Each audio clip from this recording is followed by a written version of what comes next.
This is the New American Media. Broadcasting to you live from the Milky Way Galaxy, the solar system, planet Earth, North America, the United States of America, California, Los Angeles to be specific. Hello everybody and welcome to the Unhappy Hour here on the TNAM radio network here at thenewamericanmedia.com. Thank you very much for joining me. My name is Brian Engelman. I'm going to be your host, as I have been for the past 2.5 years. I want to thank each and every one of you for being a part of what I like to call the world's only Cleveland-centric, Los Angeles-based sports show that I currently happen to be aware of. I appreciate it, and I would appreciate it if you followed us on all of the various mediums that we happen to exist. On Twitter, we're at American_media_. On Facebook, search The New American Media and like the page. Put spaces in between there, The New American Media. Please do that. Our YouTube page, youtube.com/The New American Media, and our homepage, thenewamericanmedia.com. We're gonna talk some NBA with our scout Zak Baris, our buddy Zak Baris, NBA scout. He's been a mainstay over here at the program. I just kind of want to jump into it because you might be interested to hear the Cleveland Cavaliers updates that this gentleman has. So let's bring him onto the program now, and let's just get right into it.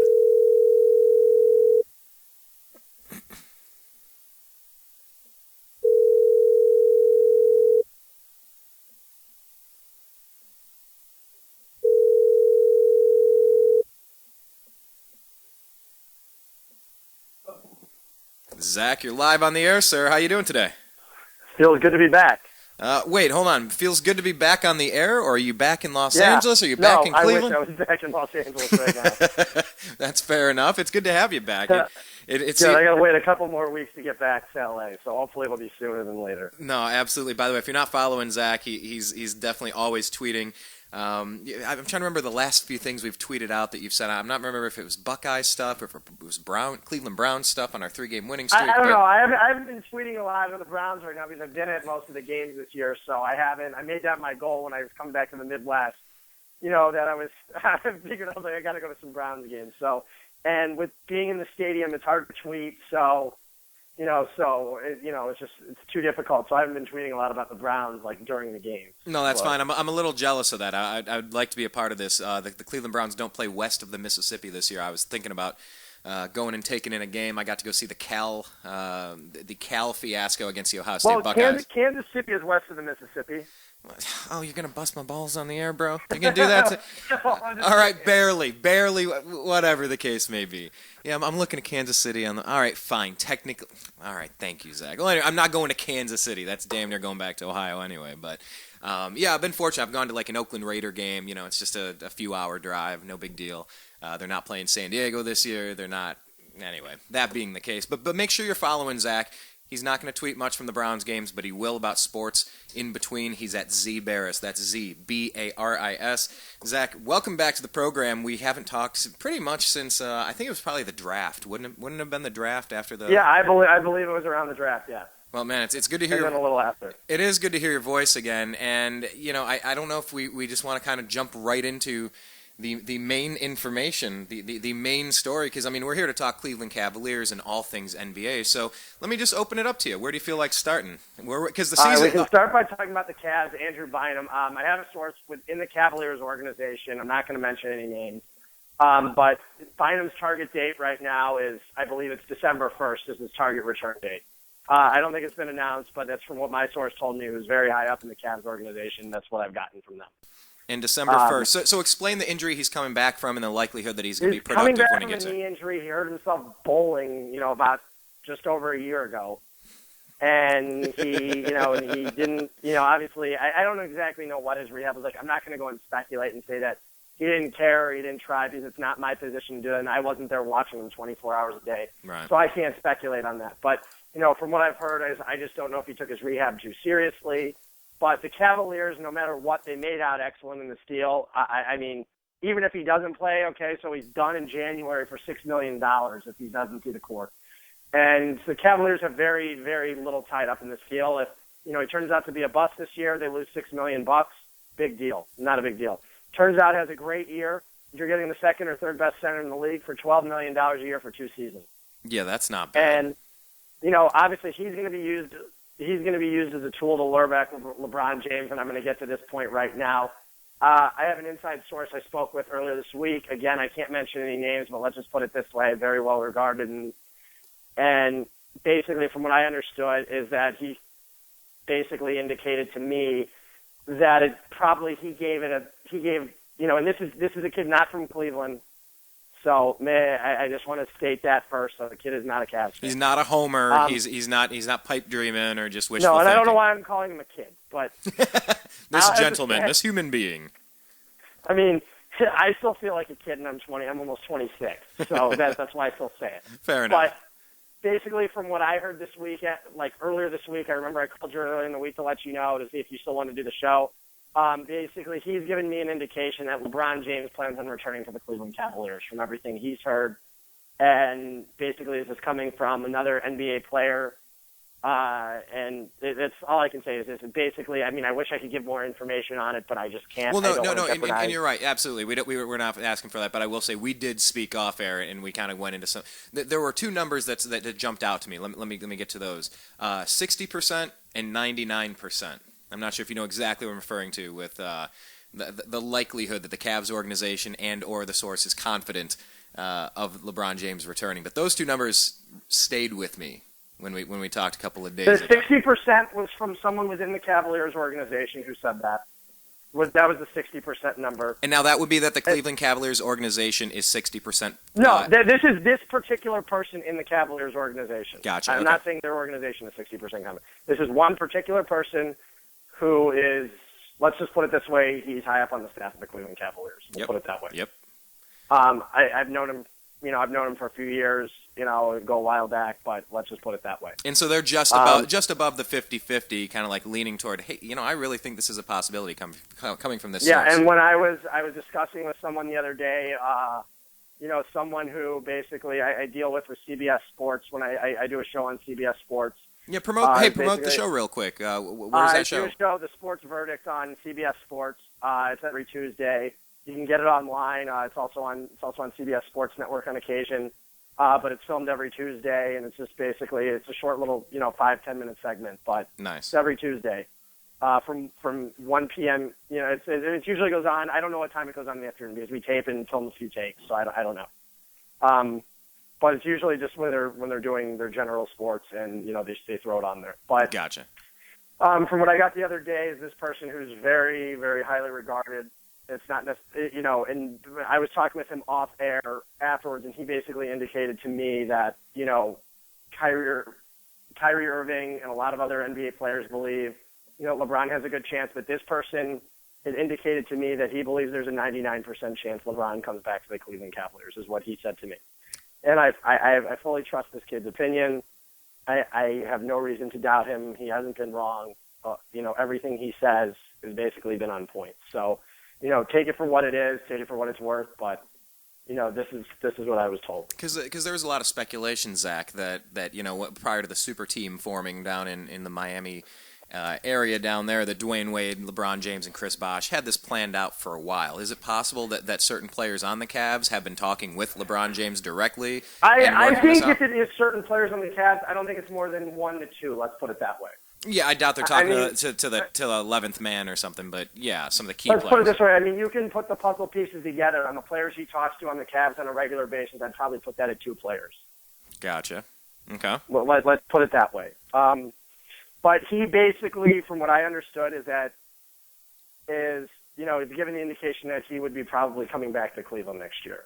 Now, I still can't say from my standpoint because I haven't personally spoken with LeBron, nor would he tell me anyways. I saw him a few weeks ago at the Ohio State game. I was 5 feet away from him on the field during the game, but at some points, but I still didn't, I just still didn't talk to him. I snapped a quick picture of him, but that was about it.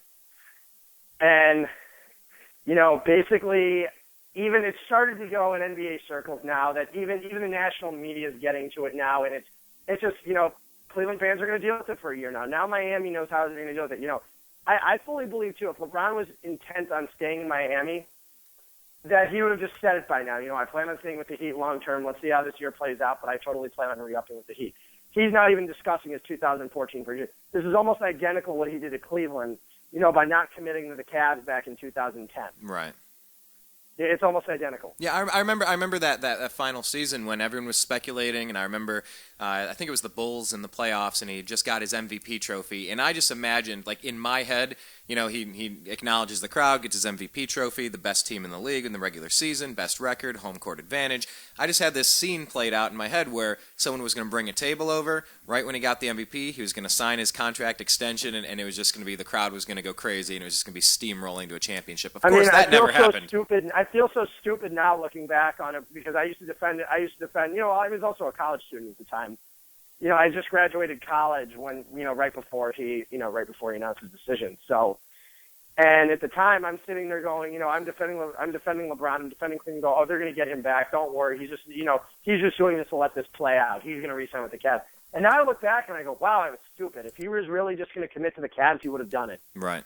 And it's the same thing. He's not committing to Miami. He plays his 4 seasons in Miami, won 2 for sure rings. Most, I would say there's probably a 65% chance, 60% chance he'll win a third. I'm not going to put it 90 to 95 because there's a lot of other good teams in the NBA right now. Right, and Dwayne Wade's breaking down a little bit. Yeah, I mean, obviously the Bulls are better than a year ago. The Pacers are better than a year ago. The Nets are better than a year ago, and those are the 3 teams they're going to have to, they're going to be contending with in the East. And even if Miami gets that number 1 seed. That means in the second round they would be facing probably a team like the Brooklyn Nets, which is not going to be a cakewalk in the second round of the playoffs. I'm just going off of my projections here, which I have them at the 4th seed right now. And, that would not be an easy test for Miami. Now, granted, I think Miami wins that series, but it could wear them down a little bit. And facing Indiana or Chicago and, in the finals of the Eastern Conference will not be an easy feat. Miami did not have an easy job last year with the Chicago Bulls. Even though they beat them in 5, it was still a very tough series for them, and that was without Luol Deng. That was without Derrick Rose. Noah was, he was playing on 1 foot, so you had to give Chicago and Tom Thibodeau a lot of credit there last year. And same with Indiana with Frank Vogel. Indiana played a fantastic series. They've only added Luis Scola to their team. They added C.J. Watson. They added Solomon Hill. They've had a nice few picks. It's not like Miami hasn't. If Greg Oden actually sees the court for the first time in a million years, maybe he can be successul too. I wonder how that's going to play out. Talking about LeBron on the sidelines for Ohio State and Greg Oden playing for Ohio State and being injured. Do you expect to see anything out of Oden? Do you? I don't know. I mean, I haven't heard anything about his practice regimens yet. I haven't heard how. I heard he looked great in the gym, but let's put it this way: it's a totally different scenario than Bynum. Greg Oden hasn't played in a game in I don't know if it was 3 or 4 years now. But he hasn't even stepped foot on the court. The guy's played 82 career games. That's it. That's unreal. That is such a shame because he was a pretty dominant player in college. 2007, he's played 82 career games. So, obviously you can't count much. If you're going to go on basically on how many, if you get 11 games out of him, it's a success. I suppose you're right. That's kind of sad to think about. Greg Oden's not going to be that player. No matter how well he plays. He's not going to be on the court for more than 10 to 15 minutes a game. It's just nearly impossible. He's not, some people have unrealistic expectations of him. Go, he's an amazing center. He can play 35 minutes a night. Maybe 35 minutes this entire season, and if he plays it all in one night, then so be it. But they added Michael Beasley too. I don't know if LeBron, Wade, and Bosh can get Beasley under control. Beasley always had a lot of potential, and him coming off the bench gives Miami a nice scoring threat. But if he plays that selfish, stupid basketball like he did in Phoenix, I can tell you right now, Miami's not going to put up with him. They'll cut him. So it remains to be seen what Michael Beasley can do. But if you can get Beasley, who can be a really nice piece off the bench back in Miami doing what he does best, and that's scoring and providing, LeBron and Wade with rest, then it could be a really nice signing for Miami. So I think Miami improved too this offseason. Well, and don't forget, yeah, that's tough to stomach hearing that one coming off a championship and that they're still improving with limited cap space. But don't forget, I think you have the Cavs making the playoffs this year if Bynum stays healthy. I believe your projections last time we talked at least. So 48 to 54 wins if they're fully healthy. And where do you think, what seed is that going to get them? Best case, worst case? Best case, they'll be in the 5. I think worst case with the injuries out of the playoffs, but I think I think they'll be anywhere from 8 to 5. I mean, just depending on health. I tend to think they're. I mean, here's the thing. I mean, you're looking at last year's roster. There's no Luke Walton. There's no Boobie Gibson. There's no Omri Caspi. I can't even remember who else was on the horrible roster last year. But you've replaced I'm still not in the 1,000% basketball mode thinking from last year yet. But I mean, let's put it this way: you've upgraded the backup point guard because you went from Sean Livingston to arguably the best backup point guard in the league in Jarrett Jack. It's a huge upgrade right there. Jarrett Jack's win shares, I think, were about 6 last year, so that means he had 6 wins to your ball club. And he'll also be playing a lot of significant minutes too. You added Karasev. You got a nice 3-point shooter. I don't know how much he'll contribute his first season. You added Earl Clark, who when he played decent minutes for the Lakers this year, put up some big numbers. A very good player. You added the number 1 pick in the draft, Anthony Bennett. You got a healthy Varejao back, which is big. Tristan Thompson, I expect to be much improved too. Everything I've heard this offseason is that he looks so much better. And then you also have Bynum. I think the Cavaliers added a lot of nice pieces this offseason. I really do. I think this is the first time where you can actually look at the Cavs roster in the last 4 years and say everybody on the 12-man roster is supposed to be in the NBA. Not a D-League teamer, not somebody from... No, I mean, some of the players over the last few years, Manny Harris, guys like that, you're looking, how the hell is this guy in the NBA? I looked at it, I go, really? There's that little talent right now where this player's playing in the NBA. I looked at some certain guys, and I looked at, when Semir again, the slug, I looked at that and I said, really, the Cavaliers can't find anyone better on the free agent market than Semir Den? I love the nickname, the Slug. Every time you said that, it just still cracks me up. The Slug, Semir Den. He looks like one going up the court. If you can find old game film on him. I like it. But, I can even imagine that old game film being black and white for some reason with old-timey piano music playing. But I'll never forget it. I took my buddy. This is when I still had my Lakers season tickets, and this is the Cavs. This isn't the game where they lost by 55. This is the next season. I remember just being there, and we're sitting, right behind the Cavs bench, and he says to me, he's like, Semir Den is the slowest player I've ever seen. And I look at him, and I just go, he looks like a slug. And he goes, yeah, in that motion where he just like bobs up and down every time he moves, he looks just like a slug. So that's just what we nicknamed it. And I just remember, I was like, how is this guy in the NBA? But now the whole roster is rounded out. It's been upgraded every position, and I think you and I have talked. There's no definitive holes on this team where you can look at and say, okay, this player shouldn't even be in the NBA. Tyler Zeller is finally your third center coming out of there. Tyler Zeller is the mop-up guy who comes in, plays, maybe 7 to 10 minutes a game. That's what you want on a Zeller. Zeller's not supposed to be contributing 26 to 30 minutes a game. And Varejao being healthy, I mean, he had such a promising start to last season and just totally got derailed. He was looking great in the beginning of the season last year. Yeah, I mean, another thing you have to look at, too, is the Cavs' lineup versatility, which they did not have last year. They have so much flexibility in that part of the lineup where you can go Thompson at the 5, Bennett at the 4. I know Mike Brown said Bennett's not going to play the 3, but expect him to go in some odd rotations with Bennett playing, a mock 3.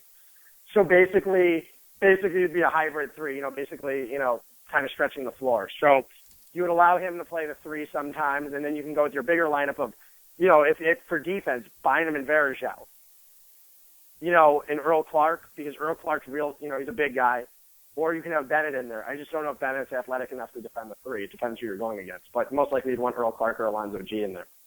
But when it comes down to crunch time, the Cavaliers have a lot of flexibility in their lineup. If you want to play small, you go Thompson and Bennett. If you want to play huge, real strong defensively, Bynum and Varejao. And that's something that's really, really nice about the Cavs this year, is that they have that versatility, that they have a guy like Jarrett Jack who can come in there so Dion Waiters doesn't have to play on the ball this year as much. It even allows Kyrie to play off the ball, something he hasn't done in Cleveland in 3 years because he hasn't been able to. Man, kind of reminds me when LeBron was like the point forward. I'm sorry, in 2 years for Kyrie. I'm sorry, yeah. His third year, going into his third. Well, I mean, LeBron is the point forward, air quotes. I mean, you just see such a difference when he needs to be the ball handler versus when he can be moving in space and just kind of doing the backdoor cuts and stuff. Kyrie's got such an amazing jump shot, and he's got such an amazing drive to the lane. Imagine him not having, imagine him being able to play off the ball. He can create his own shot. It just creates more space for everyone else on the court. And that's something that I think they'll definitely take a look at this year. I'm really excited to see that with them. And, it's just the improved lineup depth, everything about it. They're a better coaching staff. Byron Scott, I reiterated this 100 times in the Aerosphere. I did not think Byron Scott cared. It seemed like he just stopped caring. In the fourth quarter, I feel like he purposely lost so many. I don't want to say a coach ever purposely lost, but it just seemed like he didn't care. Blowing a 14-point lead in the fourth quarter and keeping Kyrie Irving on your bench the entire 7 minutes of it and throwing him in there with 5 minutes when the other team has all the momentum and catches up, it's just it's nauseating to think about that. Well, I mean, Mike Brown, how do you think he's going to deal? Like you said, the Cavs having a very flexible roster. I mean, Mike Brown is a talented coach. I mean, a lot of people have questioned his offensive capabilities and his schemes and this and that. But I mean, former coach of the year, and I mean, he's led the team to more victories, than most coaches ever have. I mean, how do you see Mike Brown improving with his second chance with the Cavs, having a very flexible roster? I think the Cavaliers go from the worst defensive team in the NBA to possibly being one of the better ones. I actually had a chance to tune into the preseason game the other night, and I was very impressed by their defense. Granted, it was Milwaukee, but the defense looked phenomenal. Kyrie Irving was playing defense. Everyone was. And it was refreshing to see that after you haven't seen that in Cleveland, for a few years since Brown left. Now his offensive sets are something that needs to be worked out, but we'll see what happens then. Hopefully the Cavaliers have brought in some nice offensive assistants to help them. Well, we'll talk about who the Cavs brought in as far as having the flexible roster now and the assistants and with the coaching staff. Talk about LeBron's position specifically and how the Cavs have addressed or have not addressed his position on the team. The Cavaliers have neglected a true three every year since he's been gone. They have not had a true three on the roster unless you count Omri Cassidy with the small forward. But I'm talking about a starting caliber three. Earl Clark is still a 3/4. He's not a true three. Alonzo G is a 2/3. He's not a full-time three. And the thing is, the Cavaliers have the flexibility next year where if they have a chance, they have a few expiring deals. You've got Varejao who's expiring. Where I tend to think if LeBron comes back and he wants Varejao back, he'll be there. If Bynum has a great year, he'll be back, and you'll still have the flexibility to sign LeBron. If you renounce the contracts of Earl Clark, Anderson Varejao, and Andrew Bynum, you have over $25 million in cap space. You'd be able to sign LeBron and someone else. And who could that someone? Now I'm thinking, who could that someone else? I'm not going to go sit here and speculate of who the next guy could be, because it could be anyone. Don't forget, this team is also loaded with picks they can get a pace in the trade. It's another potential fit, and I'm going to say it right now, is Pau Gasol into this team. If they bring back LeBron, you can always play Gasol at the 5. That's another possibility. Wow. I'm sitting here saying if the Cavaliers are to get back LeBron, then it allows them to even have more flexibility, because that means he will be committed for a minimum of 3 years. Kyrie Irving will still be here. Deion Waiters will still be there. Tristan Thompson will still be there. I mean, that's the thing, is it'll be a young roster with, and Anthony Bennett. You'll have a ton of draft picks, too. It's very enticing to come to Cleveland. It is. Cleveland gets a bad write-up. I used to even rip on it and stuff, too. And I had come back this summer for, I've been back and forth. And when I came back this summer, I was incredibly impressed with downtown. There's a lot going on, a lot of great restaurants. I was honestly surprised. I think downtown Cleveland's better than downtown LA, but that's not saying much. You're not a big fan of the LA Live complex? No, that's it. That's all they have downtown. I can't stand downtown LA. Fair enough. My 3 years in LA, I think I went down a total of, other than basketball games or going to USC, I think I went out a total of one or two times. I think twice downtown I went out.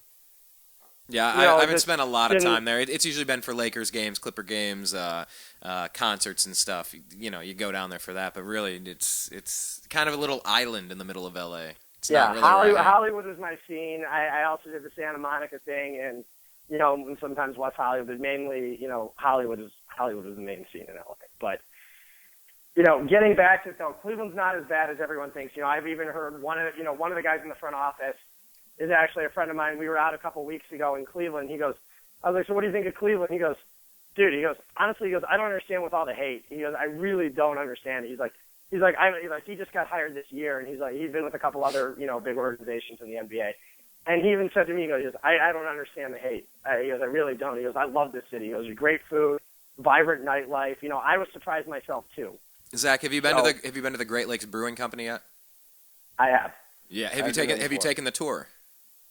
I have not taken the tour. I recommend it highly, and then maybe take the Fatty Wagon to one of the games. There's that whole area, though. Ohio City, I remember when I was in high school, it was all run down. All they had there was a hookah bar. Now it's just a bunch of bars and restaurants, right next to Tremont. Ohio City's fantastic. Right next to the West Side Market, there's there's 20 bars and restaurants right there. It's fantastic. Yeah, do me a favor. Have a Great Lakes beer for me at some point in the next week or two, because it's.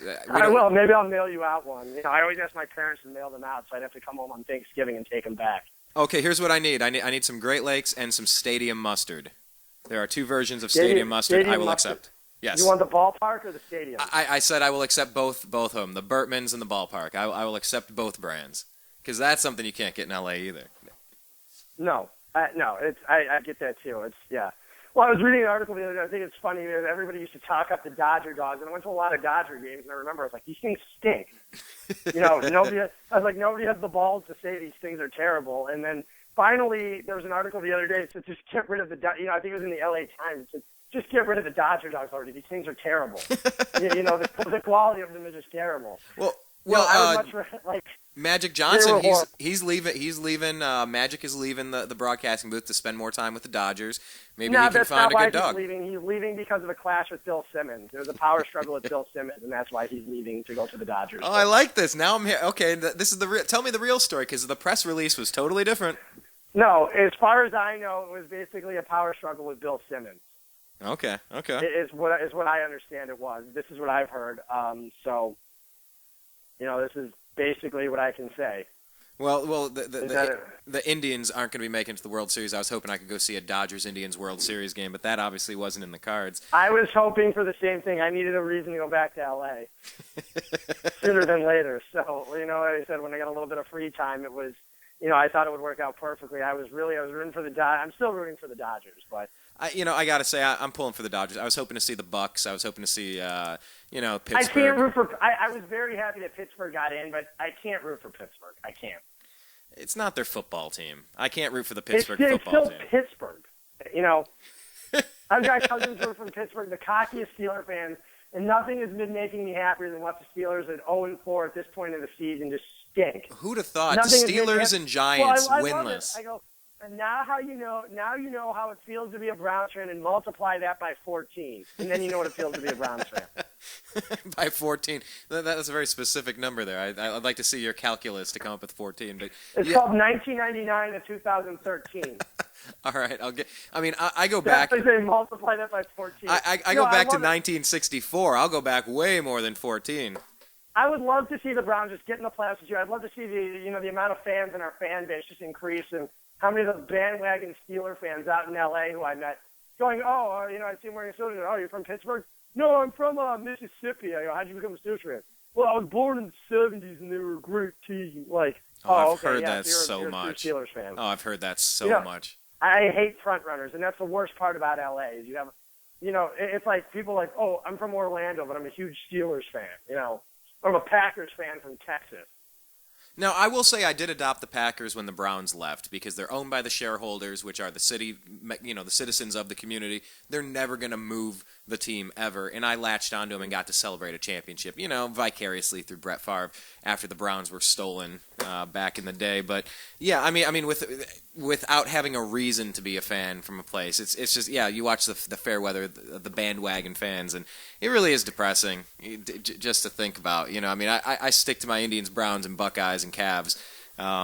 It hasn't been a happy ride, but it's where I'm from, man. I got to keep doing this. And let me do this. Let me ask you one question about the NBA, and just we'll hit on any college football, pro football. We'll just bounce around for another minute or two and let you get going here. But in the past few months, I think we asked you to give us a prediction of the top 8 teams in the East, and I'm wondering if any of that has changed significantly. Is there anyone that's jumped in or out, or do you have your top 8 I don't ready? think anything's changed. I'm not loving what Detroit's doing, obviously. I don't know. I think they're the big wild card in the East. I think the Cavaliers are a huge wild card, I think it all depends on health, though, for the Cavs. Yeah, with I think buying it's them. different, because the Pistons are one of those teams, if you just look on paper, they've got Drummond, they've got, but it all depends on Drummond's progression this year. I think that's a huge if. But I tend to think he'll have a good year. Greg Monroe's obviously going to be solid. But the thing is, Josh Smith playing out of position at the 3 would scare the hell out of me if I were a Pistons fan. Well, explain that, though. Explain what happens when a guy's out of position. Like, how much of an impact... Josh Smith especially, because can he defend a guy like LeBron? Absolutely not. Don't forget, 3s tend to be more athletic, more versatile, better shooters than 4s. They are. Not necessarily as good in the post, but Smith doesn't play that much in the post. Smith takes a lot of really bad outside shots, and that's what threes do. Threes take a lot of mid-range outside jumpers. Josh Smith has the worst shooting percentage in the league from 18-foot jumpers. He shoots 32% on those. And if he's going to sit there and start chalking up those while Drummond and Monroe are clogging the paint, it's not going to spell out well for the Pistons. I'll tell you that. But if Smith can correct his mistakes and stop taking stupid shots, Detroit will be just fine. But it's a big if. Smith has always been one of those guys where, you know, if you're like, okay, if he stops taking the stupid shots, he'll become one of the elite fours of the game. You know, it's like, I for a while, I had Atlanta down, and I'm thinking to myself, hell, I would pick Paul Millsap in a second over Josh Smith most of the time. You know, I think Atlanta's going to be better than they were a year. I thought Atlanta was going to be terrible this year originally. But, you know, they still have Al Horford. They still have Jeff Teague. You know, I tend to think Atlanta, I don't know what my original prediction was, but if I had to give it now, I would probably say, this is depending on fully healthy, okay? Right. Fully healthy. I'm going to go number 1. I'm going to say the Miami Heat. 2, I'm going to go with the Bulls. 3, I'm going to go with the Pacers. But that can all be a 1, 2, 3 flip-flop. It doesn't matter. Those are the top 3 teams in the East. There's no doubt in my mind those are the top 3 teams. Okay. How much of a drop-off after the top 3? I don't think Brooklyn's going to be that significant of a drop-off. Brooklyn should win about 54 games, 55 games. Yeah, they really went out and spent. They got the new arena. They got a bunch of players. I mean, they're looking to make some waves. As long as KG and Pierce don't significantly decline, I think they'll be okay. And as long as they can move the ball around, if none of those guys now it won't work if they're all ball hogs and they're all talking about numbers. Then it's one of those situations that won't work out. But I tend to think they'll be all right. I tend to think they will be. And you think players? Karolinko too is another huge addition. Karolinko, yeah. I mean, you think about Pierce and KG. They recognize they're at the twilight of their career. I mean, I wouldn't project that they're going to be, you know, ball hogging it, looking for stats. I think they're looking to be a part of a championship. So I wouldn't really be too worried with them. But like I said, you never know. You never know. Fair enough. And I think Brooklyn at 4. I think the Knicks should be at 5. Now I think I can flip flop. I'd put a fully healthy Cavaliers team at 5 over the Knicks, actually. Oh. But I'm going to sit there for now. I'm going to say the Knicks are 5. I got the Cavaliers 6. I got the Wizards. I got the Cavaliers 6. I've got the Hawks at 7.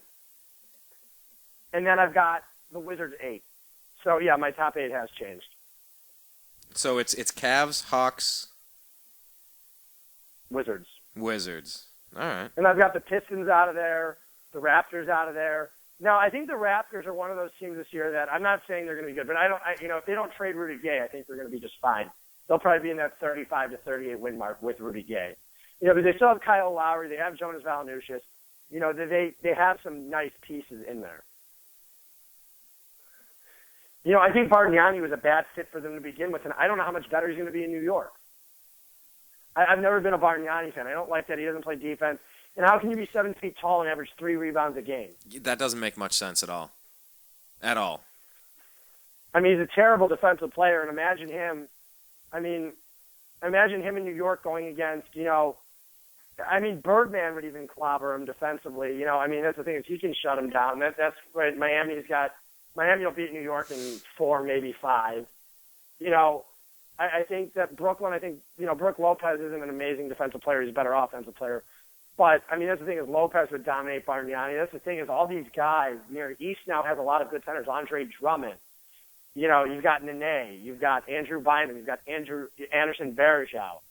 You know, you have a lot of top-tier centers. Roy Hibbert, Joakim Noah. You know, I just don't – I think that the powers in the NBA have shifted, going from, you know, the West always having those over 500 teams.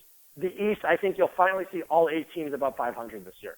Oh, all 8, you're calling it. Or at least 500. I think at worst you'll see a 41 and 41, depending, like I said, if healthy. I think you'll see the Wizards. It has been a while since the 6, 7, 8 seeds in the East have been consistently solid. Like, you've been seeing some kind of really weak teams skirting into the playoffs. And there's also going to be some really bad teams. You got Philadelphia, Milwaukee. If Toronto trades Rudy Gay, they're going to be terrible. You know, there are some teams that are trying to tank. You know, it just happens. You know, Charlotte will be really bad. You know, I assume Boston will probably be pretty bad. You know, but Boston's always one of those teams where if Boston goes and wins 36 games this year, you know, with a fully healthy Solinger and Jeff Green, it's always possible they might be decent. Yeah, you got to wonder who's trying to suck the most so that they can get Wiggins in the draft. Well, but it's not going to. I believe that Philadelphia has accomplished that one, or Phoenix. But I mean, if you look at Phoenix too, Phoenix has a nice backcourt. Phoenix has Eric Bledsoe and Goran Dragic. That's the thing is, I love Phoenix's backcourt. I think it's a young, nice backcourt. But I mean, it's the rest of the roster is just really bad. Well, let's talk about the rest of the West then. You gave us our top 8 in the East. How do you see the West shaking out? Are those other teams in like 6, 7, 8? Are they going to be rough? Are they going to be sub 500 in the West? Who do you see coming up? I still think they'll all be above 500. Let me just pull up. I don't want to say anything without looking at it. So let me just. No, that's fine. Take your time. By the way, while you pull that up, I just want to remind everybody we're talking with Zak Baris, born and raised in Cleveland. He's been living out here in the West Coast where we operate in Los Angeles, bouncing around. NBA scout. Follow him on Twitter at @ZBaris. That's ZBARIS. And you can check out his new show. He's doing a program called The Sports Verdict. You can find it on CBS Sports every Tuesday. But yeah, so talking about the West, I mean, obviously the Spurs are never going to go away. I don't know how they keep reloading the way that they do. I don't know when Duncan will finally be done. But, I mean, the team is solid. You have Houston really coming on strong. Lakers, man, I don't even know what to make of the Lakers at this point. But then the Thunder. I don't think the Lakers are going to be very good. But, I mean, if you had to go number one, I'm going to stick Oklahoma City in the number one seed just because when they're healthy, they're going to win 62 games. Okay. That's if Russell Westbrook comes back and he's fine. But I got Oklahoma City. I've got San Antonio. I've got this is where it starts to get tricky. I'm going to go with the LA Clippers at 3. I'm going to go with, let's say, Houston at 4, Golden State at 5, Memphis at 6. And now here's the tricky part, is the last 2 teams. I like Minnesota. I like New Orleans. I'm going to put Denver at 7. And then is where the last seed comes in. So I don't love what Portland did this offseason. I like what they did for the long term, but I don't love what Portland did in the short term. So it's either Minnesota or New Orleans. I'm going to say Minnesota. Healthy Minnesota would beat New Orleans. So I think New Orleans will be on just the outside looking in. Okay, and that's so my top 8 out there. And so then that's going to leave who on the outside? Like on the bubble, that's going to have the Lakers. New Orleans, the Los Angeles Lakers. Let me see who else I left out there. I have to see. That means I left Portland out there. I left Dallas out. I left Sacramento out. Utah and Phoenix. Man, that's kind of weird thinking that the Lakers, the Dallas, that some of those teams might not even be competing in the postseason. It's really the too Jazz. bad that I honestly believe is that, in this day and age as NBA, it's all or nothing. And most teams have come to realize that. Even the Knicks have done it. The Knicks have tanked for a few years to try to get better. But it's the Los Angeles Lakers will not do it. And if they were smart, tank this year, trade away Gasol, recoup some extra picks. There you go. Recoup an extra couple picks, which I think depending on Kobe Bryant's health, I think they might trade him mid-season if he's not healthy. But I mean, okay. Whoa, trade who trade who mid-season? Pau Gasol or Kobe? Gasol. It's not going to be Kobe. Okay, I was going to say that. Kobe's got an untradeable contract to begin with, and they would never trade him. Yeah, well, I was going to say I thought the LeBron James sources saying LeBron James coming back to Cleveland is. Then you drop that Kobe bombshell, but okay, you were talking about Pau Gasol. Right, and I want to reiterate this right now. I want to say this right now for any Laker fans listening to the show. LeBron James will not be a Los Angeles Laker in 2014. Mark my words on that. Mark my words on that one. There is no way. Give the reasons. Give the reasons why. If he's going to stay in the warm weather, stay in the limelight, stay in Miami. No reason for him to go to the Lakers. None whatsoever. And let me say this point. Why is he going to go help Kobe win his 6th ring? Not happening. It's not happening. Because Shaq couldn't help LeBron win his first ring. Yeah, but Shaq was also 40 years old at that point too. And I still think had he not gotten injured with that, and I still think if Shaq didn't get that finger injury, I still think that playoff run would have been different. But fair enough. So I mean, you just don't see any reason why LeBron would want to make that happen. There is absolutely no reason whatsoever. But those will be the 3 teams that'll be in play for him this offseason. 3 teams being Miami, Lakers, and Cleveland. Yeah, maybe the Knicks. I don't know, but it won't be the Nets. You take them out of there. LeBron's not going to Houston. You don't have to worry about that one. I think there's 3 teams that are sure play. You also have to think about the Chicago Bulls too. But he's not. I can't see Derrick Rose accepting that one playing with LeBron. That's just not Derrick Rose's MO. And I don't see that. How's Derrick Rose looking these days? By the way, that's another big story in the offseason. How's Derrick Rose coming back? How's the preseason looking for him? Because I mean, he missed the whole season. Good. I mean, they're raising his minutes significantly. You know, I mean, actually not significantly, slowly. I meant to say. You know, nothing is significant at this point. So everything else, you know, they're going to build on it every game. So whether he starts with 20 minutes, he's playing 10-minute spurts, basically, or 8-minute spurts, comes out for the game for a little bit, comes back in. He's going to be, you're not going to see him at 40 minutes until, I tend to think until the end of December. There's just no reason to do it early in the season. You don't want to force the guy back earlier than he needs to be. And plus, Chicago's a very good team with or without Rose. I think they've proven that. Yeah, last year they did. It was kind of surprising how far they got. They're still a solid team, and I don't think Chicago's as worried about the regular season as other teams think they are. I really don't. I think they're content on winning 50 to 55 games, getting in there, because they know a healthy team, no matter what, they're going to challenge Miami. No matter what, Chicago knows they're going to have to face Miami in the playoffs, whether it's in the first round, second, or third round. In order to get to an NBA title, it goes around Miami. Right. It's as simple as that. And so whether Chicago has to face them in the second round as being the number 4 seed, if Rose, can't play 40 minutes a night, so be it. Then they'll go take him on in the second round if they have to. It's not going to be a cakewalk for Miami either. That series with a healthy Rose is going to 7 games. Well, I'm actually excited now. I don't feel as burned out on basketball as I did when the Olympics were going on. It felt like we talked. And I can say this because I know a lot of Cavs fans listen to the show. If you are a Cavaliers fan, you have a reason for optimism this season. Order league pass if you don't live in Cleveland. This is going to be a season, I can tell you right now, just watching the preseason game the other night, it was a lot of fun to watch. It really was. I was just tuning in. I've been watching some preseason basketball. I haven't been as involved because the Browns are 3-2, very unexpected. But I can say, though, the Cavaliers will be an exciting team this year. They're actually not going to see them losing the games by 30 points on a consistent basis anymore. Well, I think the way I like that a lot better. I mean, you said your friend. Let's compare the two things you just said. If you were a Cavs fan, you have a reason for optimism this season. Compare that to your friend's quote of, "Hey, Cleveland's not as bad as everyone thinks." If I had to put one of those on a T-shirt, I think as a Cavs fan, you have a reason for optimism this season. I prefer that. Are they going to win an NBA title? Most likely not. I don't know. I'm the eternal optimist in sports, Zach. I'm the crazy one that predicts the Browns going undefeated and winning a Super Bowl. I'm crazy like that. So I've never heard that from you in the past. You're predicting the Browns are 16-0 and winning a Super Bowl. Oh, I'm a wacky one for sure. I got to adjust it, but no. Let's bounce to the Browns for a second because, like you said, you've been at a lot of these games. They start off 0-2. They trade Trent Richardson. You're like, oh wow, they are really tanking I this. freaked out. Well, it was the funny thing. I was on a walk. I was like on a walk fest run. I was like, what do I need my phone for? The battery's low. I'm just going to charge this thing up. I was like, maybe I'll have one missed phone call. Let it go into voicemail. I don't care. So I come back from my run. I look and I go to my phone.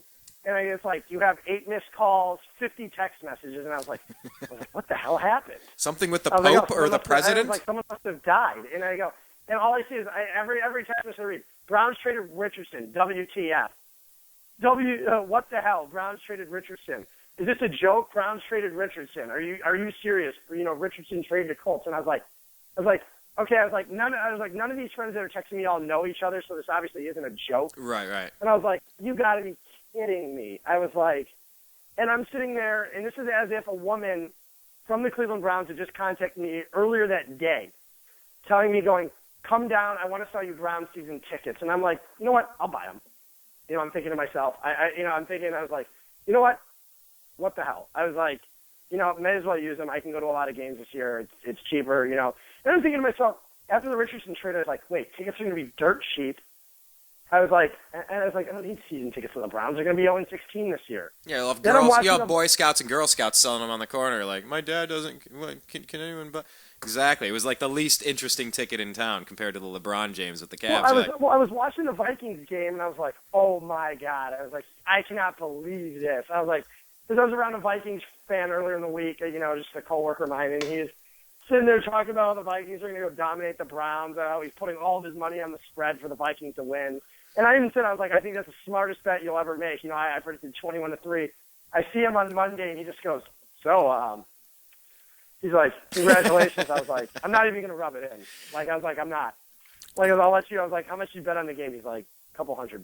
I was like, okay. Zach, let me tell you, I do a radio show with Blake the Eccentric Wally. It's on Freedomizer Radio called Eccentric Perspective. And we've been doing the show, I don't know, for 2-3 years now. And he's a Vikings fan. He grew up around the area. I'm a Browns fan. They were playing. And I made him a bet. During the week. I didn't even give him a spread. I went straight up. I said, if I lose, I'm coming to Vegas. If you lose, you're coming to L.A. The loser has to buy the drinks, whatever. And I picked the Browns that week. So I actually won a bet. I picked them. I didn't even give him the spread on that one. So he had to eat some crow on the air. It was really funny listening to. But nobody expected it, especially out of third-string quarterback, Brian Hoyer. I mean, exactly. Brian Hoyer came in there, and then I remember talking to people, and they go, so what do? You give Hoyer another start? I go, of course you give Hoyer another start. Of course. Like, they threw three. I don't remember, like, well, he threw 3 picks. They go, so would Whedon. He would have thrown 3 picks, too. I was like, and then Hoyer, I remember I was at the Ohio State game that Saturday night. I was exhausted. I had to sleep in Columbus. I didn't even get back to, like, where I was staying in the hotel until, like, 3:30 in the morning. I was just so tired. Left Columbus early the next morning at 9 a.m. so I could get back to the Browns game. And I was like, and, the Browns, I was like, and Billy kind of misses the first call. I go, that's going to cost us the game. It's just so fitting. Because that's how it usually happens, right? Misses the second field goal. I go, well, that'll cost us the game. I go, two missed field goals. Both of them will cost us the game. And then what do you know? The defense played lights out. I mean, they were spectacular. And then I was like, okay, they're 2-2. I went into the Bills game cautiously optimistic, because you have to be as a Cleveland Browns fan. And then the first quarter. The Indians had just lost on Wednesday night, so I was depressed because I was at the Indians game. I was so depressed. Oh man. Yeah, that was. I was like, I didn't cry because it was like, it's not like we blew it in the ninth, but I was just like at that point where I was just like, I had lost everything. Deflated. And Thursday night, I said, if the Browns lose, I'm going to lose it all this week. Like, I can't take much more. And what do you know? I mean, I was at the game Thursday night. It was an unbelievable game. The atmosphere was great. I was like, I walk in there, like, we get into the stadium at 7:40, and I see them warming up. We're going up to the club seats, and I'm like, then I look up the tunnel lane, and I go, wait, I think they're wearing all brown uniforms. Like, these are sick. First time ever. I was pumped, and I was like, I was like really excited. I was like, okay, I'm liking these. And we get down 10-0. I was like, how fitting it is. And then Hoyer gets injured on the next play, and I was like, these are your Cleveland Browns. I was like, as soon as you get that little glimmer of hope, it's gone. And then, and the fans are booing Whedon. It was like, it's just like one thing after another. He doesn't step up in the pocket. And I've noticed the difference between him and Hoyer. Hoyer's able to maneuver himself in the pocket, which Whedon can't do. Whedon doesn't know how to do well under pressure. If anyone applies serious pressure to Whedon, he's terrible. But when he has time to throw, he does an unbelievable job in the pocket. He really does. He's got a great arm. Yeah. But, teams blitz on the Browns because they know they can, because Whedon doesn't know what to do under pressure. But, and then it starts raining in the third quarter. I walk inside, grab a poncho. By the time it's done, by the time I come outside, it's already stopped raining. And so I'm pissed I wasted $6. But it was great. The Browns won the game. It was a fantastic win. I was incredibly happy. Nationally televised game. It's good publicity. Yeah, and it worked out well, and like I said, I'm cautiously optimistic again for Sunday. I'm not going to sit here and go, I think we're going to win, because whenever I do that, they always lose. I'm sitting here going, I think it's going to be a close game, which I really do. Yeah. I think they're two very evenly matched teams, and I think everything depends on the play from Whedon. Whedon can play mistake-free, not turn the ball over. Just do what Hoyer did, play mistake-free football, drive the ball down. The Browns defense, 1,000% faith in the Browns defense. They're looking all right. They make a lot of moves. I absolutely, I ripped on the front office sometimes, look what they did to the secondary. It's terrible. Buster Screen he's been much improved this season. I'm very impressed with him. He's had some bad penalties, but otherwise he's been fantastic. Chris Owens has been okay, but I'm really impressed with just the front seven in general. You have to look at it. We went from a 4-3 line, which is pretty good. Whenever you transition to a 3-4, you're looking at a complete personnel change. You really are. And you look what they did. Bringing in the players that they brought in, from Kruger, drafting Barkevius Mingo, who's finally Taylor playing. Over to end. You play. You brought in Desmond Bryant, who's been a complete stud. John Hughes, Billy Wynn, they've both adapted nicely. Armani Bryant, the rookie, had a big game last week. Barkevius Mingo, I love. Sheard, when he's been healthy this season, has been an animal. I love. DeQuell Jackson has been fantastic. DeQuell Jackson. I really have to say, Joe Hayden's a lockdown. Joe Hayden is a lockdown as well. Yeah, they're front seven, though, and T.J. Ward stepped up big. I'm incredibly impressed. I think Ray Horton has just done a fantastic job with this team. I think they're playing on a whole nother level than they were a year ago. And you don't need to have the best offense in the league, but there are a couple of offensive players away. They have a lot of draft picks next year. They've got 2 first-rounders, a second-rounder, 2 thirds, 2 fourths. And I can tell you they're going to have, their third rounder there from Pittsburgh is going to be a top 5 pick in the third round. Pittsburgh stinks. Yeah, that's going to be helpful Pittsburgh's because not winning more than 4 games this season. They're terrible. And that's going to be helpful because that Indianapolis Colts pick, that's going to be a low-round pick. Andrew Luck. That'll probably be anywhere from 24 to 32. Yeah, something like that. But it's still at the point, though, where I'm looking at it and going, they still have 2 first-round picks. It's an incredibly talented draft. Just because, let's put it this way. The Browns have already played themselves out of the Teddy Bridgewater. Even if they lose out. They did. It's done. They're not in that category anymore. I love that 5 weeks into the season, they're not in play for the first pick in the draft anymore. I love that. So do I. We're in first place in the division. We're not first place for the best pick in next year's draft. We're first place in the division with the Steelers, the Bengals, and the Ravens. Go figure. And nothing would make me happier this year than making the playoffs. Okay, so if you don't get your future first-round quarterback, at the top of the draft, I think there's a lot of, don't forget in this draft you have guys like, other than Bridgewater, you still have Brett Hundley from UCLA, who I've been watching for a few years. I love the kid. I think he's great. You have Taj Boyd from Clemson, Marcus Mariota from Oregon. There's still Manziel. You have A.J. McCarron. There's a lot of potential first-round arms in this draft. And let's say a bunch of teams get their first-round quarterbacks. A guy like McCarron, who if he falls in the second round or if Manziel falls in the second round, might be a nice grab for them. Sit him on the bench for a year, have him learn, and then have him come in there. But I love A.J. McCarron as a game manager. He doesn't make mistakes. Could be perfect for what the Browns need. Yeah, and you know what? What if you have Brian Hoyer come back after his surgery? You keep Whedon. Whenever Hoyer's healthy, or see one more chance out of Whedon, or whatever the case may be, and you have a second-round quarterback sitting there behind 2 people that are competent on their best days. Hoyer was a huge spark for this team. I would like to see more from him. Exactly. I liked Hoyer a lot, but I don't think 2 games is enough to run on, if you know what I mean. No, it's not enough to build your franchise around and trade everyone else, but I think he showed enough where it's like, I would like to see another look. I think he earned another look, for sure. Oh, I think so, too. I think it's guaranteed he'll be on this roster next year, but... Well, Thaddeus Lewis, though, Thaddeus Lewis is starting for the Bills this week. We cut him. Go figure. The thing is, the Browns are loaded. They're a lot like the Cavs. They're loaded with draft picks, and they're loaded with cap room going into next year. In this front office, unlike the last one, unlike the Heckard era, this front office has a willingness to spend. They went and they spent big money on Desmond Bryant. They brought in Quentin Groves. They went in. They also Paul Kruger. Yeah, they got Paul Kruger. I totally forgot to mention Kruger in the front 7 too. They went in there and they made some big signings, and I really liked them. It's something the old Browns regime didn't do. Phil Savage did that, but Tom Heckard, that wasn't it wasn't his motto. So he didn't go out and do that. He was also building for the draft. But I think as long as you have a balance of each, if you had 2 marquee free agents every season, and without paying them any of them, those $100 million deals like Mario Williams got paid, or Albert Hainsworth, I think you're okay in the mid range. Guys are still going to play their asses off. Well, you're either buyers or sellers. And the thing that I'm a little concerned with is all of the persistent rumors about trading Josh Gordon, who looks like an absolute beast. Here's the thing: if they were going to trade him, they would have done it now. The trade deadline is tomorrow. You can't trade after week 6. So we got to keep our fingers crossed. We got to keep our fingers crossed they don't do something stupid with that kid. I think if they're going to trade Gordon, I think they would have done it this week. I don't think it's going to happen. And I get that he's been suspended for substance abuse. He had that problem back in college. If he does it again, he's probably going to miss most of the season. I understand. You're standing on a frozen lake. Let's put it this way. He's the best receiver the Browns have had since 2007, Braylon Edwards, and I think he might be even better. I might be able to give you that. Braylon never really lived up to what I saw out of the kid in when he played at Michigan. Kind of disappointed. Braylon had that one great season. 2007, he was fantastic. He had 16 touchdowns and 1,200 yards. Fantastic. Once, yeah. It was never the same that's after what I'm saying. But, Josh Gordon, to me, looks like a top 10 receiver. He reminds me, he's got that Randy Moss speed. He's huge.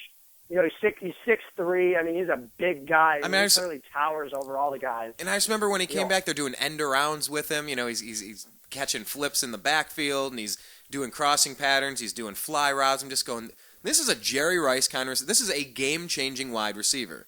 This guy is Calvin Johnson-esque.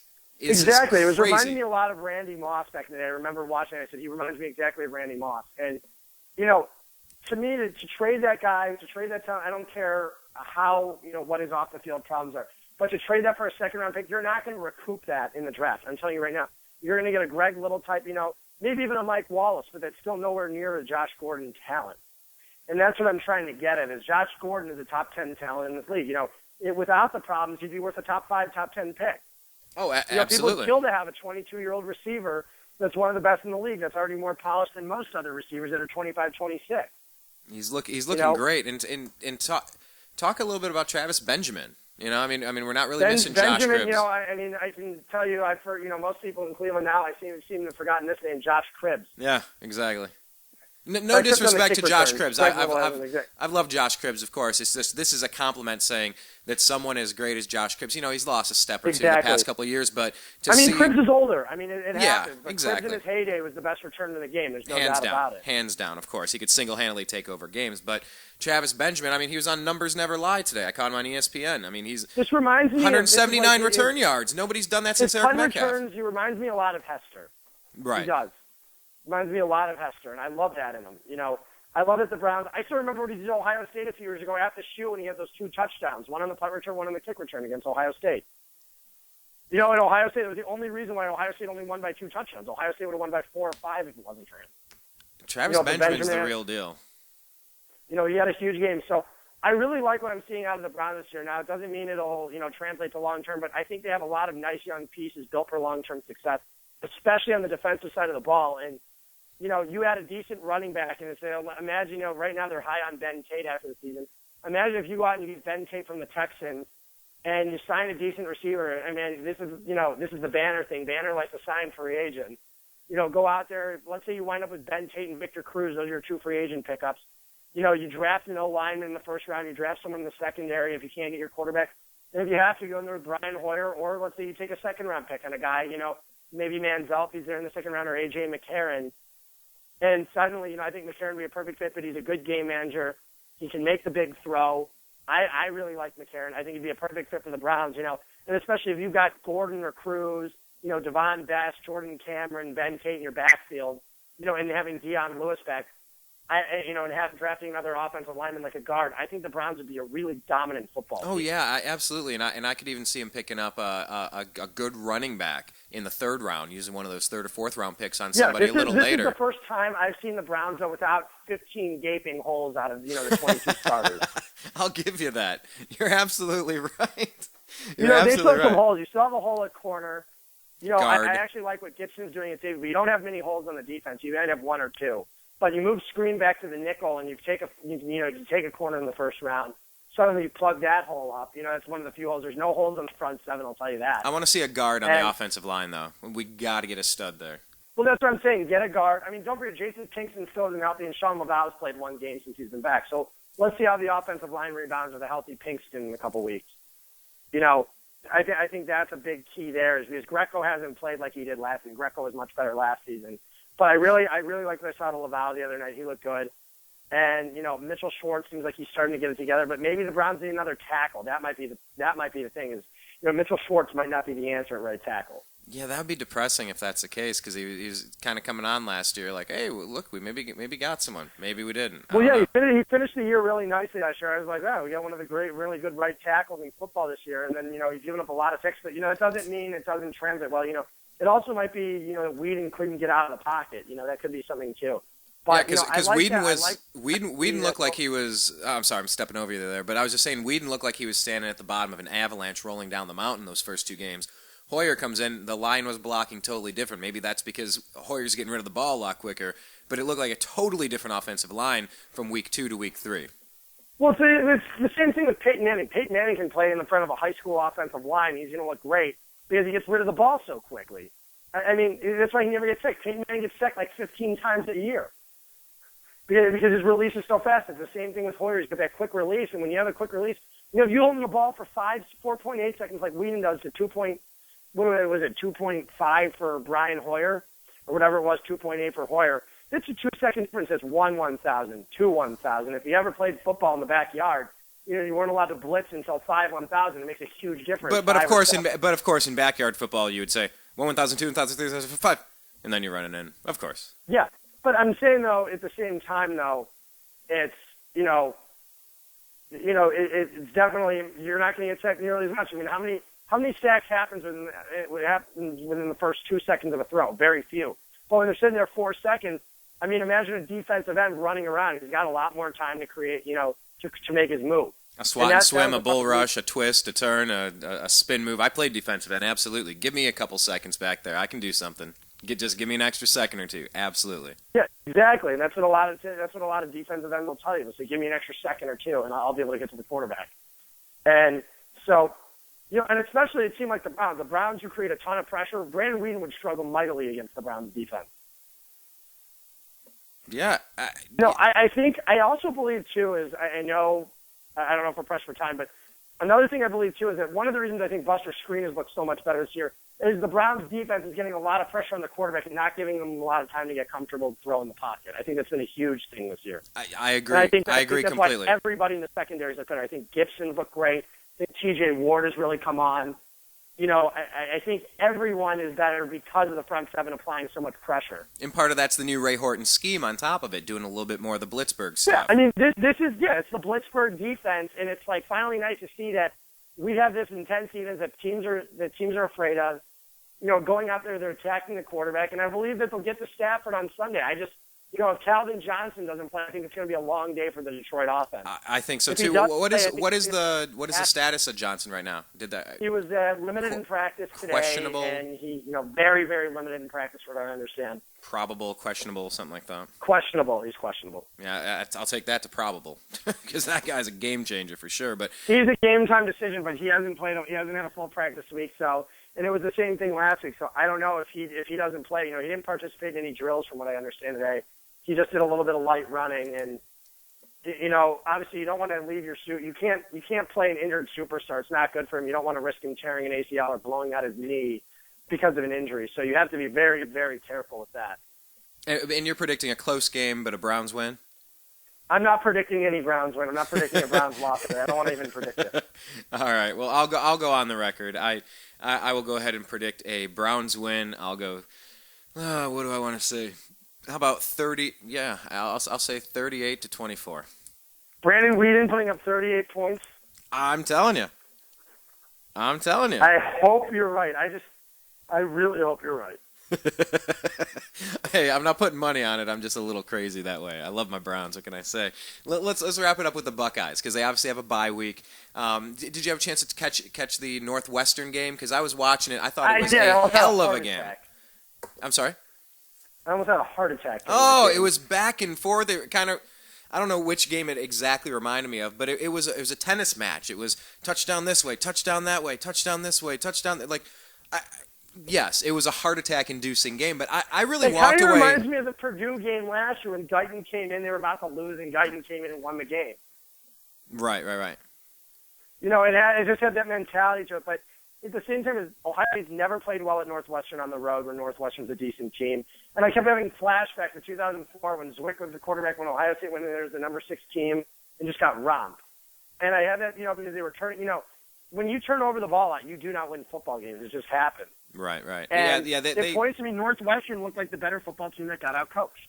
I'll tell you what, I was impressed with Northwestern. I think they're a hell of a team. They were ranked, 14 or 16 when they came in to play the Buckeyes, or when we went there? I think 16. Yeah, and you know what? I mean, I was really impressed. I think they're going to have a really good rest of the season. I mean, that's definitely a bowl team you're looking at. I mean, I hope they turn the tables and go undefeated the rest of the season and make, Ohio State, we need, I hate to say it, but we need Michigan to go undefeated, basically. In order to get in that national title game, we need the hardest schedule. We need it to be the toughest schedule we can get, so we need Michigan to go undefeated and just romp them when we get up to Ann Arbor. Yeah, I mean, we took on a solid Wisconsin team, took on what I thought was a good Northwestern team. We didn't bring our A game. We barely squeaked out with a win in that one. But I mean, yeah, looking forward to the rest of the season. You got some really tough teams in the top 3, top 4, with Alabama and Oregon and whatnot. But but the thing with Oregon though is Oregon always has that great offense, but they never do anything in the bowl game. It's like Chip Kelly's first year, when I still remember that Ohio State shut them down in the bowl game. Ohio State won, was it 28-19? Ohio State was driving at the end of the game too. Would have wound up putting up another touchdown. Ohio State clobbered Oregon that game. Oregon's offense did nothing. And in the bowl games, Oregon's offense does nothing. When they play against a team like, Auburn, they go against a really tough defense, that offense does nothing. I tend to think that as good of a team as I think Oregon is, I think Ohio State's a much better matchup versus Alabama. I fully expect Clemson to lose. That's just Clemson's MO too. They lose. And same with Florida State. So, and then Stanford and Oregon play each other, so one of those teams will get knocked out. I think Stanford's a really good football team, though, but I don't know how good their defense is. The Pac-12 isn't exactly the defensive conference of the year. And could Michigan really be that strong by the end of the year? Are they looking? No, I don't think Michigan's good at all. I think they're a bad football team this year. I think their offensive line is weak. I don't think they're very good at all. What I'm saying is just as Ohio State, this is a team that almost lost to Akron and UConn. Fair enough. Michigan, I don't think Michigan will run the table. I think they've got some tough games. Don't they have Michigan State this weekend? I'd have to double check real quick, but but they don't have Michigan State. Michigan does not have an easy game. So, an easy schedule from here on in, especially in November. It's going to be really tough. And so, I tend to think it's going to be a tough schedule for Michigan. I bet you Michigan loses 2 before they face Ohio State. Yeah, and at least 1, if not 2. Devin Gardner is just a turnover machine this year. He's not, I fully expect him to progress and be much better than he was a year ago. But, Michigan's O-line is bad. They turn over the ball a lot. If you're a Michigan fan, I don't know how much faith I would have in them. They haven't looked very good. Michigan has Penn State this weekend. There's who? Penn State. Oh, they're at Penn State this weekend? Yeah. Yeah, but it's weird in the. I know they're not at home this weekend because my sister goes to Michigan. She's on fall break and she's in Vegas with 500 friends this weekend. So I knew it wasn't a home game. So, but looking at it, I truly see that. Michigan should win this weekend. Penn State is a bad football team this year. They're playing with a true freshman quarterback. If Michigan comes out of there with a loss, it's going to be a very long season. If they come out of there with a win, they'll be 6-0. With 6 games left to play, 5 before the Ohio State game if they win this weekend. And then suddenly it looks a lot more attainable to be 11-0. What you would almost hope, as much as we all hate Michigan, you still hope they're 11-0 coming in to face Ohio State because that's Ohio State's best shot at getting the national title game. Well, yeah, and let's remember something interesting that happened with that win against Northwestern. Ohio State became the first bowl-eligible team in college football. 18 wins in a row. Yeah, 18 in a row, and first team to 6 wins, which makes you bowl eligible. None of the others have 6 wins yet. And I love what Urban Meyer has been doing. He still hasn't had the time to implement his system yet. Even a year and a half in, it takes time to go through 4 years of recruits and get your right players in place and get your coaching staff in order. But he hasn't lost since he came here a year and a half ago. That is a huge. That's an enormous accomplishment. I still remember doing the preseason show last year and predicting Ohio State 12-0, and people thinking I was crazy for saying it. And then I said this year, I don't think they're going to lose a game until they play in the national championship if they get there. I even said there's a decent chance this team will be on a 25-game winning streak going into the bowl game. I like the sound of that. I really like the sound of that. More than decent chance. You just got to figure, now you're hearing the talk, though, a lot of the pundits and the voters in the AP and USA Today poll where they're saying, what if Alabama, Oregon, Clemson, I don't know, Stanford, Florida State, Here's the thing. I think it would be incredibly tough to leave Ohio State, who is the nation's largest fan base, out of the national title game. And I'll tell you what. I'll tell you what. Very tough. I had people on the ground at Northwestern said, wow, Ohio State has invaded the stadium. And when I was at Cal, the OHIO chant in there, it was probably 60 to 70% Buckeye fans all the way on the left coast. It was incredible. That's the thing is, Ohio State is a student body of 50,000 people, and they have a huge football. They have an amazing football team year after year. So just imagine the alumni base, and it's a good university too, where people are all over the country. Well, it's decade after decade, not just year after year. It's decade after decade of excellence. Yeah, and you can go to. It's like Michigan has the same thing. Michigan people are everywhere. Michigan's not as big of a school as Ohio State. Right. And that's the thing is, so that's something you have to take into account. I cannot see Ohio State being left out if they are undefeated. If Ohio State is 13-0, I don't see any way they're being left out of the national title game. No, too big of a. Now, it's something I wouldn't mind if this were to happen. Coincidentally, if there's 4 undefeated teams, and it's Alabama, Clemson, and Ohio State, Oregon at the Rose Bowl. I'm not going to freak out about it. Because I would love for Ohio State to face Oregon and then, one of the teams to get a shot at the AP national title. That's not something I would freak out about. But, I mean, it would be upsetting you don't have a shot at the BCS one. But, it would still, one team would win the AP. So, I do hope Oregon loses. I hope Clemson loses. I even hope Alabama loses, which I think Alabama will at one point this season. I mean, I think this is the year Alabama has to run the table, and I think there's a lot of good teams over in the SEC this year. I think the Pac-12 is, Oregon has to get by Washington and Stanford. That's it. They've got 2 games they have to get by this year, and it's not like they have to face Stanford. Or UCLA is good too, but it's not like they have to get past Stanford again. They won't face Stanford in the conference championship. They'd be facing UCLA. So, we'll just have to see how it plays out, but. It's definitely a really good college football season. There's a lot of elite teams this year, and this draft is going to be absolutely incredible. Yeah, and with the Browns being loaded, I'm looking forward to it. Let's do this. Just a couple of bonus rapid-fire questions, and we'll let you get going, Zach. By the way, Zak Baris, NBA scout, lifelong Cleveland sports fan. Follow him on Twitter at @ZBaris. That's ZBARIS. Just a couple of quick hits because, these stories have popped up. Do you have any thoughts on the Redskins changing their name? I think it's absurd. It's been fine for 100 years or however many times they've had it. I'd let them keep it. Well, and it's the same thing with the Cleveland Indians. Exactly. A couple people that protest, and change the name. Just leave it how it's been. It's been fine for 100. Nobody. I don't go to a Cleveland Indians game going, acting like Chief Wahoo going to a game. Nobody does. Nobody's sitting there thinking it's a racist name. It's been like that since the 1900s, since the Indians have been around 1902. Other when they were the Cleveland Spiders and the the Cleveland Lajoies, but other than the Indians the whole entire time. And you have the people that come out and protest opening game all year, but it's so minimal. You even had some tribes that come out and they say we're fine with it. It's not a big deal. It's just it's fine. And that's another thing too that drives me nuts. I'm just going to say real quick. When the Redskins were named, they consulted actually an Indian chief. If you go and read Dan Snyder's letter that he wrote to the fans.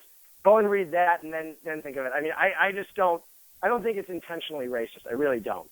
Yeah, I mean, you get our president, who's it's a side topic I usually cover on Agree to Disagree. Yeah, I can't wait till he's out of office. 3 more years. Yeah, and I think this is the most divisive president we've seen in my lifetime. I'm a young man myself, but I mean, with all the hope and change and promise he had just and squandered it, it's just another chance to divide people and get people angry about stuff, and it's just I don't really see it. I don't know.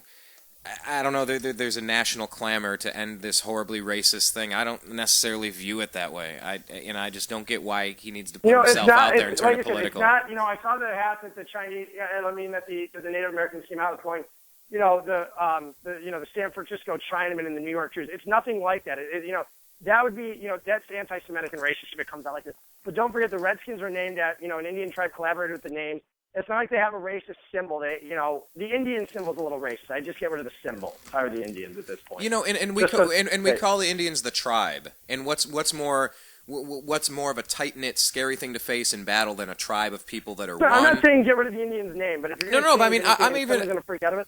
Yeah, just change it to the T. Just go to the T logo. That's fine, or the I. It doesn't matter. I don't have a problem with that. But if people are that offended by the logo on the Indian thing, and same with the Redskins. They can change the logo without having to go with the races. They don't need to change the name of the franchise. Yeah, I mean, I saw at a time when our government can't balance its checkbooks, that they can't figure out how to spend less than they're taking in, like every household has to do.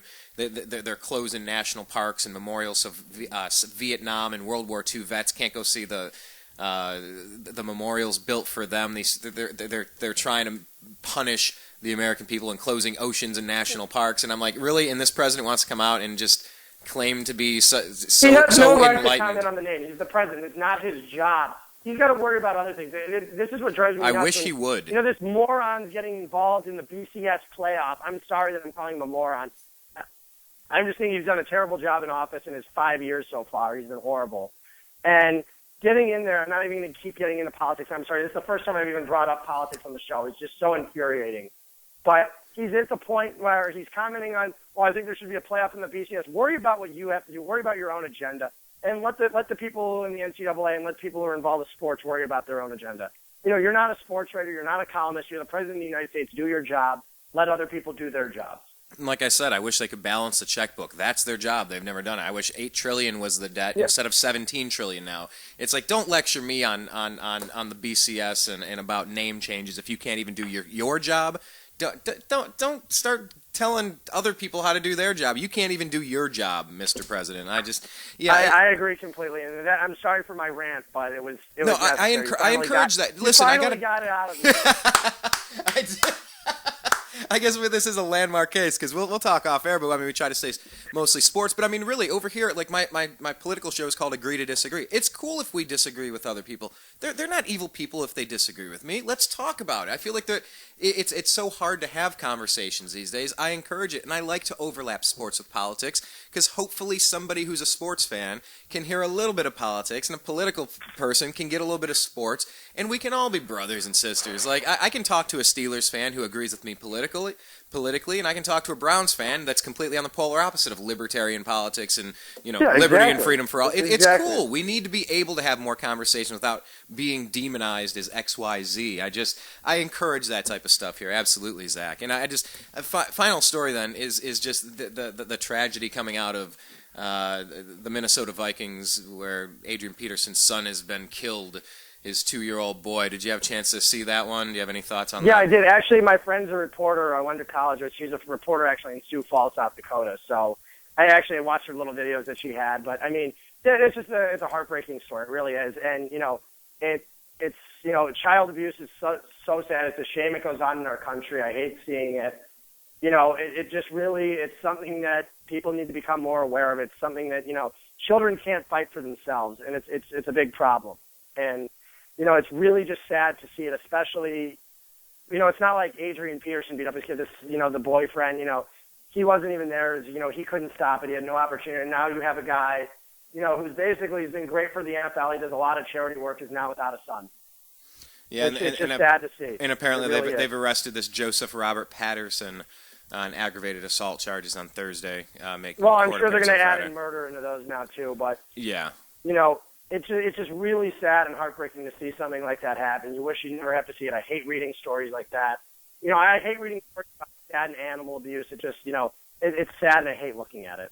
Absolutely. AP having all the, with his knee being blown out last year, and I know I've blown out my knee before and I've had to rehab from it, and then to come back and be the MVP and leading rusher, only, like 8 yards away from the all-time record for most rushing yards in the season. I mean, he's overcome so much, and then just for this stuff to happen, it is horrible. I mean, our thoughts and prayers go out to him as well. Just hoping for as much love and strength as he can. Condolences are with him. And Torrey Smith. I love when people are like trying to judge him. Go, I can't believe he's going to play on Sunday. Torrey Smith put it perfectly. I think after his brother was killed last year, he goes, it's almost therapeutic to play football, on a Sunday to get your mind off of it. You can't keep thinking about it. He goes, it's a great stress relief. You go out there, you got to take out your anger somewhere, take it out on the football field, and go out there and play your best and have an amazing game. And go play in his honor. I think it's a great thing that he plays on Sunday. You know what? That's a fantastic point you make, because I didn't remember the Torrey Smith situation until you just brought it up. And yeah, absolutely. If there's any place you want to let it out, I mean, a weight room can only do so much. Get out on a field of competition, gladiator style, hand him the ball and see what he can do when he's fired up. And yeah, for 2 or 3 hours, he can actually zone out in his meditative moment where you're doing the thing that you love, and that's going to probably be the only piece he's going to have this entire week. So I mean, you got to go out there. You go out there with a heavy heart. He's got 52 other teammates who will be helping him on the sidelines. And who want to be there and support with him. And like you said, it's a fraternity. It's a fraternity. These guys are there for his support. Why not be with your family on that day? Yeah, absolutely. So yeah, best wishes to Adrien Peterson. Absolutely. And the Buckeyes are off this week, so we're not going to really get all that amped for the college football stuff, except maybe rooting for the occasional upset in the top 3, of course. Indians are done. By the way, what do you think the Indians do in the offseason in like the next minute here as we get wrapping up? Let's put it this way. I never thought I'd be saying this in April, but I hope to God we re-sign Ubaldo Jimenez.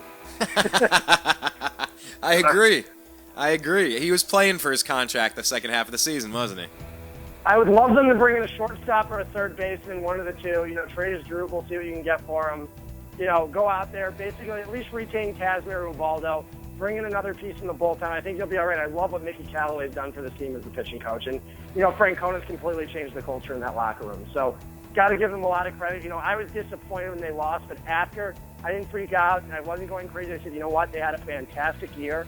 I was sad and disappointed, but I said, I'm happy they were able to make this far. I was happy I was able to watch enjoyable September baseball. Yeah, For one time in my life. Yeah, I said last week, I had a guest on, Rob Troutman from Sports on Tap, and I asked him, I said, hey Rob, when's the last time you said, hey, thankfully this Cleveland Browns win to retain first place in the AFC North can take my mind off the Indians' playoff loss?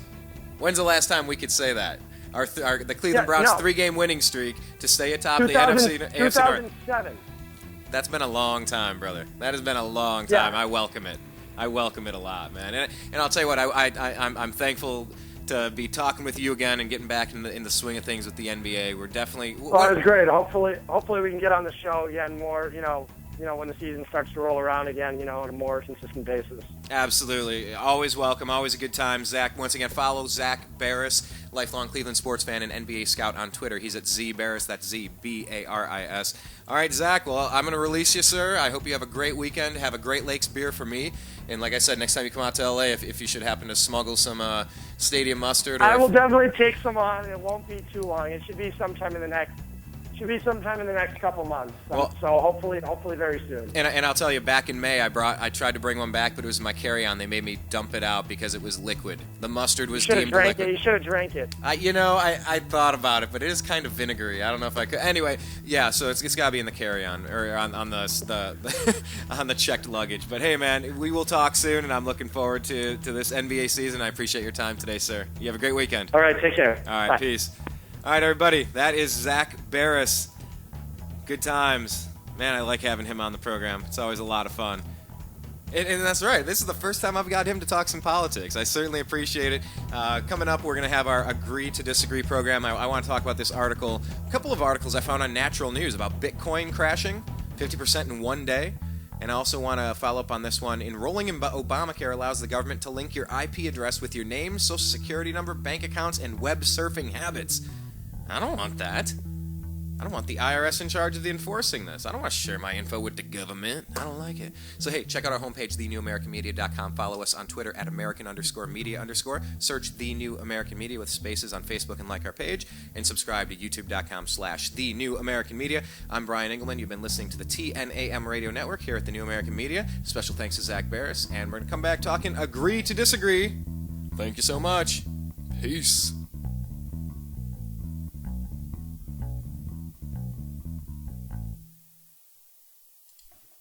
Agree to Disagree. Yeah, it's a radio show we have on thenewamericanmedia.com every single Friday at 4:30 p.m. Pacific. Join the show. What do we talk about? Politics, religion, and spirituality. Basically anything you're not supposed to talk about in a bar. You're not supposed to have these conversations inside of a bar, but we have them every single Friday at 4:30 p.m. Pacific on thenewamericanmedia.com.